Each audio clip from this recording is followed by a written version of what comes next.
Olá pessoal, sou o professor Bruno e hoje sextou, dia de papo geográfico aqui no Insta da professora Sabrina. No nosso papo de hoje eu falarei sobre a velha ordem mundial, Guerra Fria e a nova ordem mundial, né? São assuntos aí que estão interligados e relacionados. Bom, professor Bruno, o que foi a velha ordem mundial? Bom, pessoal, a velha ordem mundial é compreendido ali no fim da Segunda Guerra Mundial, né, nos anos de 1945, né, com o fim da Guerra Mundial e até o final dos anos 80. Né? Então, este período é classificado como o período da velha ordem mundial. E é o período também da Guerra Fria. Né? Então, veremos nesse papo de hoje que tudo está interligado.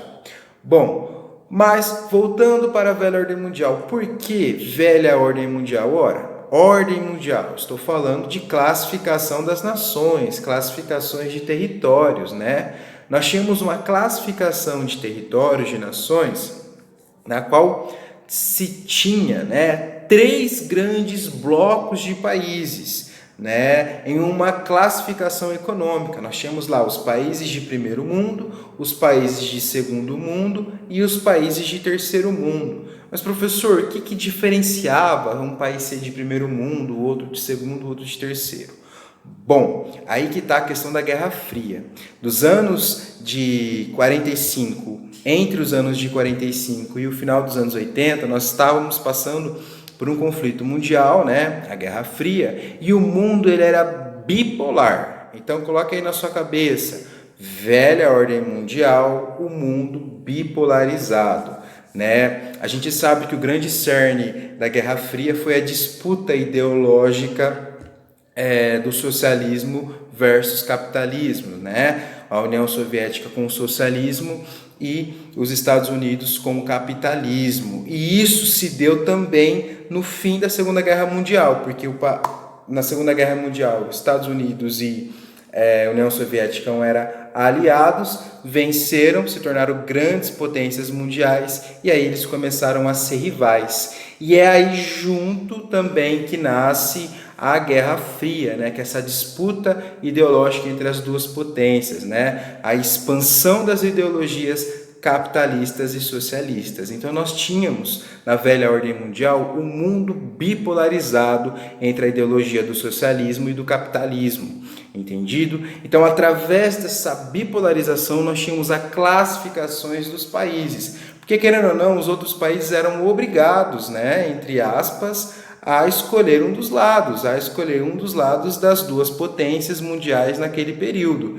Então os países acabaram ficando refém, né? Ou seja, você está numa guerra, ou você se esconde, ou você se alia ali ao que lhe convém. Então foi mais ou menos isso, né? O mundo se dividiu. E aí que entra as classificações da velha ordem mundial. Os países de primeiro mundo eram os países capitalistas ricos, considerados desenvolvidos, né? Olha o mapinha aqui, geógrafo sem mapa não dá para trabalhar, né? Então, olha aí, os países de primeiro mundo na velha ordem mundial.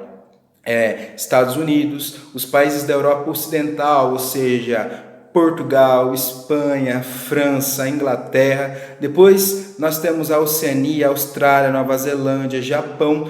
Esses países eram classificados como primeiro mundo na velha ordem mundial.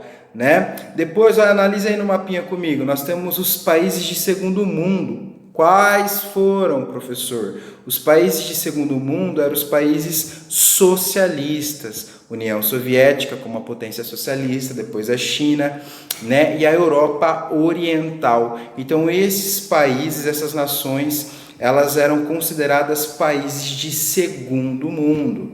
E aí tínhamos os países de terceiro mundo, que aí entra o Brasilzão, olha aí, todos esses países, nações e territórios em laranja, a maior parte da África, grande parte da Ásia, América Latina toda, né, eram considerados países de terceiro mundo, países capitalistas subdesenvolvidos ou países capitalistas periféricos. Vocês podem encontrar essas duas definições para os países de terceiro mundo. Então, isso é característico da velha ordem mundial. Nós tínhamos um mundo bipolarizado, né? E nós tínhamos essa classificação, ou você estava no socialismo ou você estava ali no capitalismo. Mesmo estando na periferia do capitalismo, você tinha que ali estar nessa um dos dois lados. Então foi onde o mundo ficou 40 anos em tensão, né, que foi a Guerra Fria.